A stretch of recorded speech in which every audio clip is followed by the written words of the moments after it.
Um novo episódio do Poder do Olhar com Deise Maia e André Nolasco. Então, hoje a gente vai dar continuidade a alguns assuntos aqui do último episódio, que eu espero que você já tenha assistido.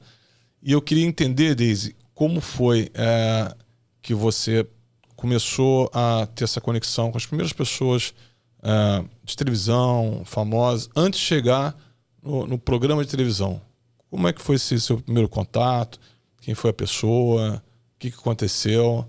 Para você, de repente, sair daquele tua fase inicial, o que te conectou ali?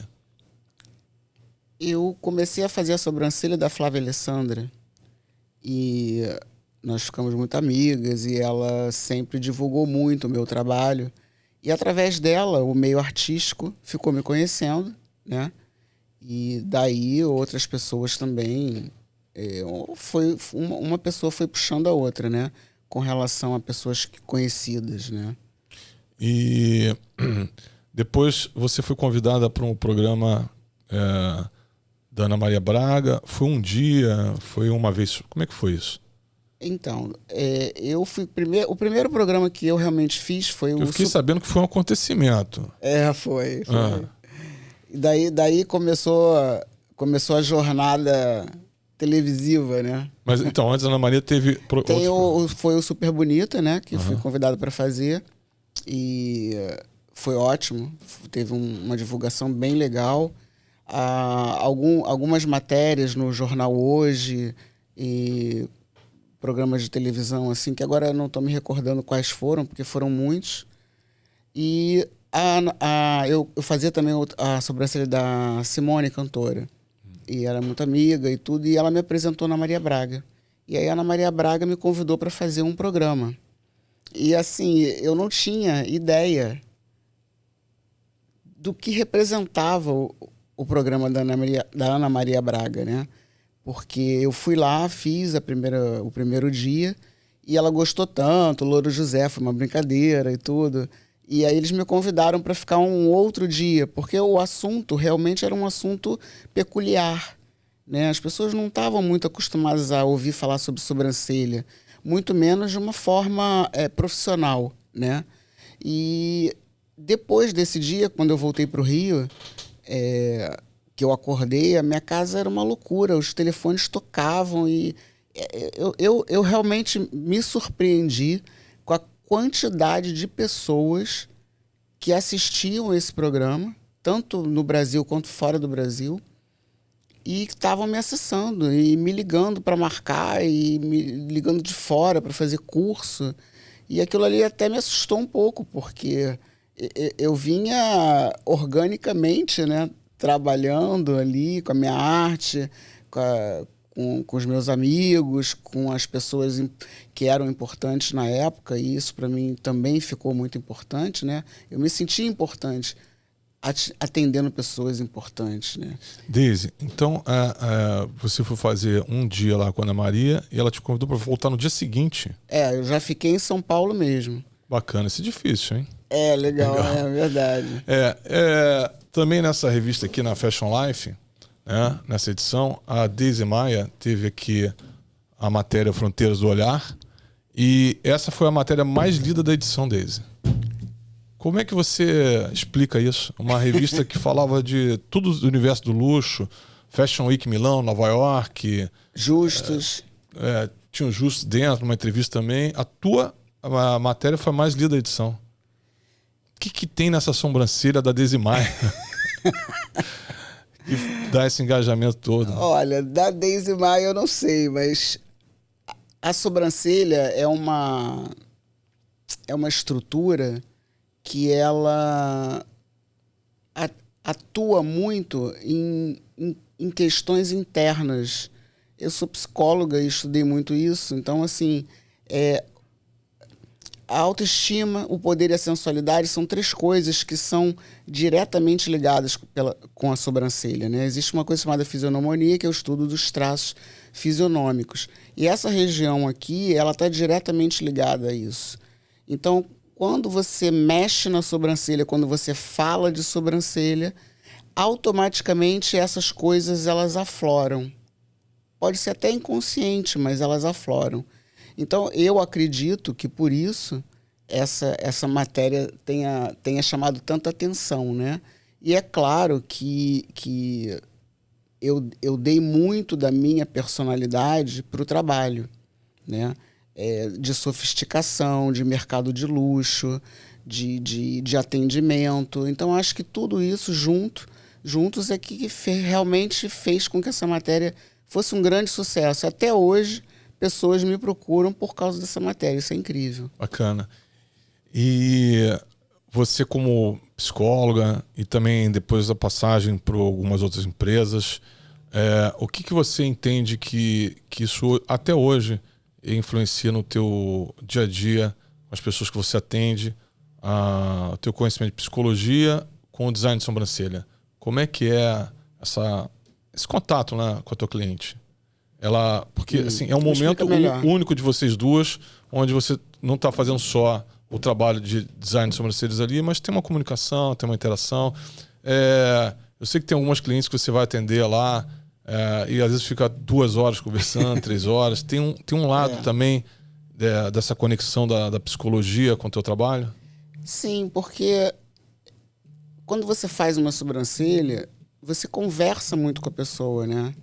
E eu sempre digo que se eu tivesse posto um gravador na minha maca desde o começo, hoje eu com certeza já teria escrito um best-seller a respeito do comportamento das pessoas, das suas dores, das suas expectativas, enfim, de toda essa parte psicológica que envolve a sobrancelha.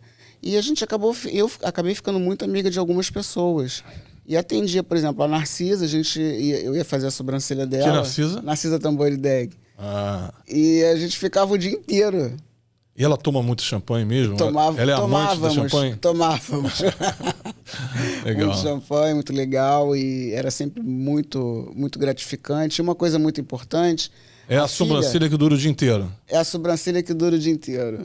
A filha dela, por exemplo, era uma criança na época, e aí eu fazia, né, aquela brincadeirinha na sobrancelha delas, e ela falava para as amiguinhas: você faz sobrancelha com quem? Eu faço com a Deise Maia. Aí aquilo ali me deu um clique. E aí eu comecei a falar que sobrancelha, agora, que na época era agora, né? Hoje não. Tem nome e sobrenome, Deise Maia. E aí eu vim usando esse jargão que eu acho que é importante, porque é uma assinatura, né? Uma assinatura, com certeza. Algumas clientes falaram: eu tava em Angra, e aí eu tava no barco, e eu olhei a pessoa do outro barco, e olhei para a sobrancelha dela, e achei que tinha certeza de que quem tinha feito aquela sobrancelha era a Deise Maia. Então aí outro clique, né? Quer dizer, assim, eu já estava assinando um desenho. Que é uma marca sua hoje, né? Que muitas clientes suas hoje fazem até um stories, não sei o quê.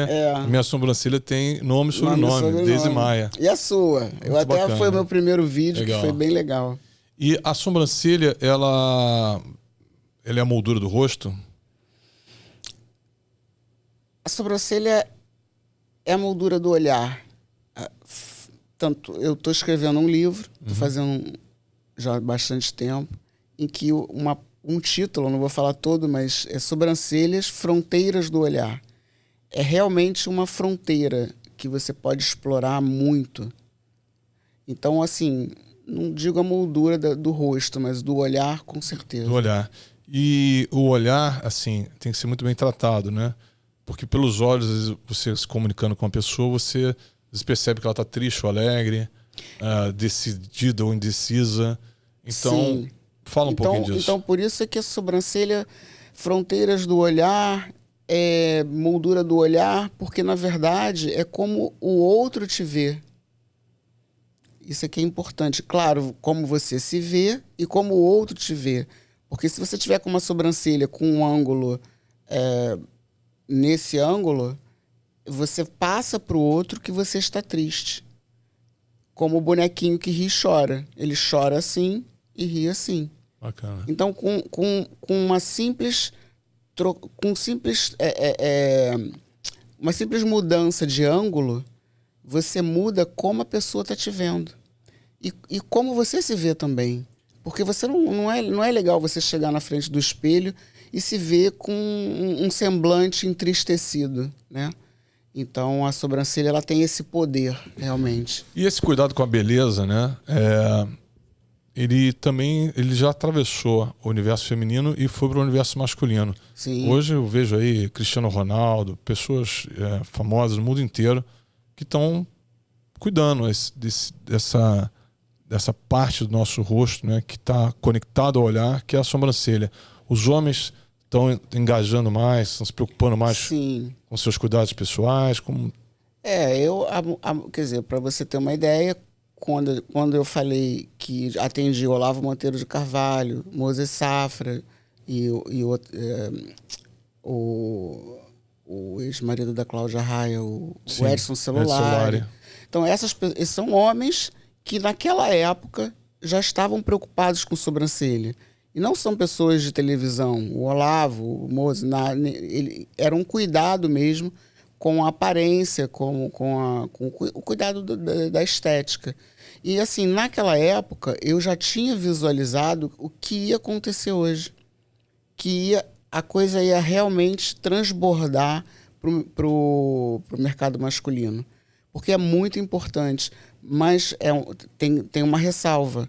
Quer dizer, independente da pessoa, do homem, querer participar de uma tribo ou outra, cortando sobrancelha ou fazendo determinadas coisas na sobrancelha, existe um padrão, na minha opinião, né, masculino de sobrancelha, que são sobrancelhas mais retas, que você olha e não diz que a pessoa fez a sobrancelha, que o homem fez a sobrancelha. Isso dá um ar um pouco mais agressivo, mais masculino pro homem, né? Desde a gente estava conversando aqui nos bastidores, e a gente estava falando muito sobre o investimento que o profissional tem que ter em si próprio, né? O primeiro investimento é investir em si próprio. E eu lembrei de algumas histórias aí que eu fiquei sabendo, que até surpreenderam você, né?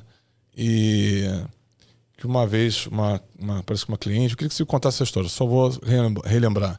Foi no seu estúdio e ela ficou impactada, assim, que ela queria te conhecer e tal, e em algum momento você fez uma entrevista com ela antes de fazer o procedimento, e aí ela perguntou, mas quanto é o trabalho? Aí você falou, ela falou, ufa, que bom, vou poder fazer. E aí você perguntou, mas por quê? Conta essa história pra gente. Então, continuando isso que você já está falando, né? Eu falei para ela o valor, né? E ela, surpresamente, ela falou, não, graças a Deus eu vou conseguir fazer, porque quando eu entrei na sua sala, eu olhei a sua bolsa na cadeira.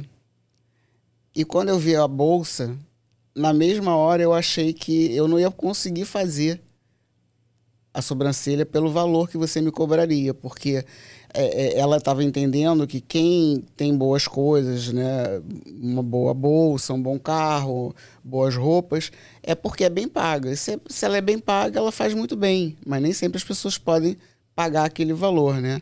Então eu entendi nesse momento que não só o investimento da pessoa em si, mas de coisas que ela transparece para o cliente dela, coisas de importantes, você precisa se conectar com o perfil que quer se conectar a você também. Exatamente. Porque um se conecta ao outro. Porque quando você usa uma coisa de marca, você se veste muito bem e tudo, você está trazendo para você o DNA daquela marca, o DNA de uma alfaiataria, de uma joia, de uma bijuteria, enfim, não importa o que seja, mas você traz o DNA para você. Então, Deise, mas eu também sei que você comentou comigo que você sabia a importância disso tudo, mas aquele dia te chocou assim de uma forma positiva, que te fez, cara, isso é importante, essa conexão, né? Que você é uma marca e as pessoas querem se conectar com a sua marca. Isso Sim. vai acontecer o tempo todo. Então, no dia a dia, as situações que vão acontecendo, a gente vai aprendendo também com a nossa clientela, etc. Sim. E esse dia te deu um estalo também a mais, adicional? Sim, porque da mesma forma como eu eu gostava de me vestir bem, de usar marcas importantes para mim, né? Marcas que tinham um DNA reconhecido. Eu percebi que as pessoas, algumas delas, elas estavam felizes por estar fazendo a sobrancelha com uma marca de luxo. E aí eu percebi que Daisy Maia virou uma marca de luxo da sobrancelha. Então isso foi acontecendo naturalmente. Não, é totalmente natural. Totalmente natural. E você foi aprendendo com os feedbacks que estava acontecendo. Sim, sim. Nada premeditado, né? Agora, essa Daisy Maia bonita, elegante, bacana e sincera, também tem um lado social, né, Daisy? Você parece que esteve em São Paulo, foi em uma comunidade, fez um trabalho lá para barbeiros. Me fala um pouquinho sobre isso aí. Então, assim, esse lado social, na verdade, é desde o começo, né? Quando eu atendia muitas pessoas que queriam fazer. Hoje a internet te direciona o público. Antigamente, não. Né? A televisão, ela não tem direção de público, todo mundo assiste. Então, eu atendi, eu te contei um episódio, mas eu atendi várias pessoas que realmente não podiam pagar, pessoas na parte paramédica com problemas no seio, na sobrancelha, pessoas queimadas. Então, toda essa parte social, ela nunca foi divulgada. Mas, assim, agora, com a possibilidade da internet, dessa divulgação toda, esse projeto que eu participei na Brasilândia, em São Paulo, foi muito importante para mim, porque foram várias mulheres de favela, né? Que algumas já trabalhavam, outras não, e que, no fundo, o que elas disseram para mim, o que eu pude observar dali, é que, claro, elas vão sair com uma técnica legal para desenhar uma boa sobrancelha, vão, mas elas me disseram assim, de tudo isso que a gente aprendeu, o principal é que é possível. Então, isso para mim foi tudo, porque eu contei a minha vida desde o início. E desde o início eu não tinha a posição que eu tenho hoje, eu não tinha ganho o dinheiro que eu já ganhei hoje, eu não tinha o nome que eu tenho hoje, mas eu comecei. E elas estão começando. Então, isso aí foi muito importante. Daisy, então, assim, um recado para quem está querendo ingressar nessa área da beleza, da estética e principalmente do design de sobrancelhas. Então, é possível para você que está chegando agora nesse mundo sair do absoluto zero e poder chegar a ganhar milhares e até milhões de reais? Ou isso é fictício, é o mundo da imaginação? Não, isso é totalmente possível. Tanto é possível que aconteceu comigo. Você já passou dos milhares, já chegou nos milhões com esse tipo de trabalho? Você conseguiu? Já ganhei alguns milhões, já. Então é isso. Você que está chegando, a Daisy é uma referência.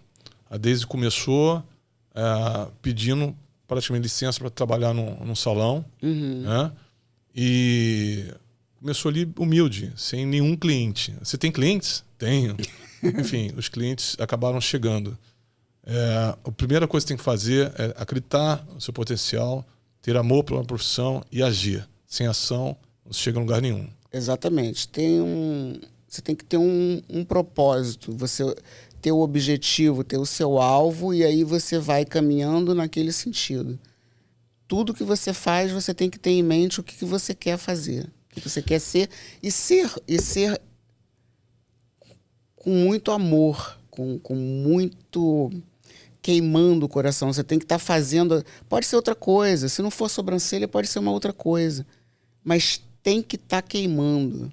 Porque se você realmente estiver queimando teu coração, se você buscar conhecimento e arregaçar as mangas e fizer, com certeza você chega.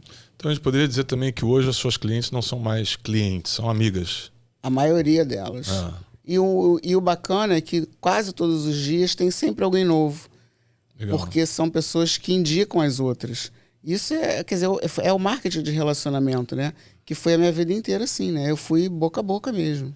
Agora, Daisy, assim, eu acho que é um pouco injusto você com tanto conhecimento, com tanta estrada, não ensinar para alguém. eu estou sabendo que você está um projeto para desenvolver um treinamento, um curso que vai ser vendido de forma online, né? E também que você está preparando mentoria para pessoas que estão querendo ingressar ou melhorar a sua técnica. É verdade? Sim. Eu já treinei algumas pessoas presencialmente, né? Mas assim, não eram turmas, eram treinamentos individuais. E agora eu quero fazer eu quero transbordar o meu conhecimento de forma online para poder atingir o maior número de pessoas. Porque eu acho que assim eu vou conseguir deixar um legado de tudo que eu já construí, né? Isso é importantíssimo. Deise, sabe que eu estou olhando para você aqui, estou vendo você futuramente palestrando em lugares, porque você não é uma história só, a história da sobrancelha. Né? Você faz parte da história da sobrancelha no Brasil. Também já soube, eu queria que você falasse, que o New York Times bateu na sua porta, e o Le Figaro também. Sim, depois de tantos... Como é que foi isso? Então, depois de tantos programas, né? De televisão, revista, jornal, rádio. Que loucura. O The New York Times me procurou para fazer matéria. Então, ele fez 2 matérias e o Le Figaro também, que o Le Figaro Madame é um encarte dentro do jornal Le Figaro. E outros, que agora não estou me lembrando, mas também internacionais, que fizeram matéria. E na época, assim, a gente eu não dei tanta importância, assim, em termos de divulgação, que o jornal tinha feito, matéria e tudo. Então, hoje, esse papo da gente aqui, para mim, ele está sendo muito importante. Acho que mais para mim do que para vocês, do que para você. Porque eu estou conseguindo relembrar e resumir tudo, voltar, reviver essas coisas, né, que aconteceram comigo. E eu acho que através disso algumas pessoas vão se beneficiar muito, sabe? Conhecendo essa história mesmo.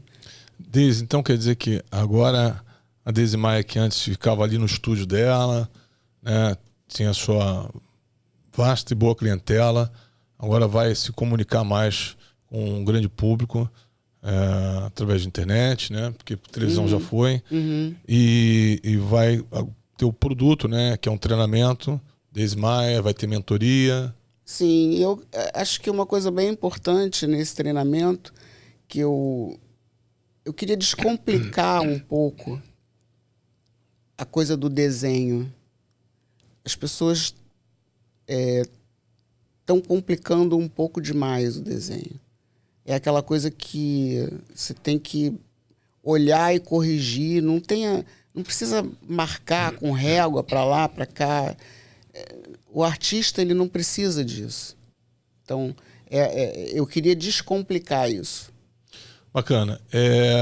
Também estou sabendo que Maison Deise Maia e Método Deise Maia agora vão expandir Brasil afora, que virão várias locais que vão ter um spa com assinatura Método Deise Maia, vai ter a Maison Deise Maia também expandindo. Então, tem muito trabalho pela frente, hein, Deise? Tem bastante trabalho, bastante trabalho. E agora também tem o seu podcast aí, semanal, né? Onde você vai estar tendo esse bate-papo bacana e também vai entrevistar muita gente. Agora você vai ser entrevistadora. Mas ainda tem bastante coisa para ser, ainda tem história, viu? Então vamos contando as histórias no próximo episódio. Tem muita coisa pra gente falar ainda aí. E muito obrigado por hoje. Até mais. Obrigada. Tchau, tchau. Tchau, tchau.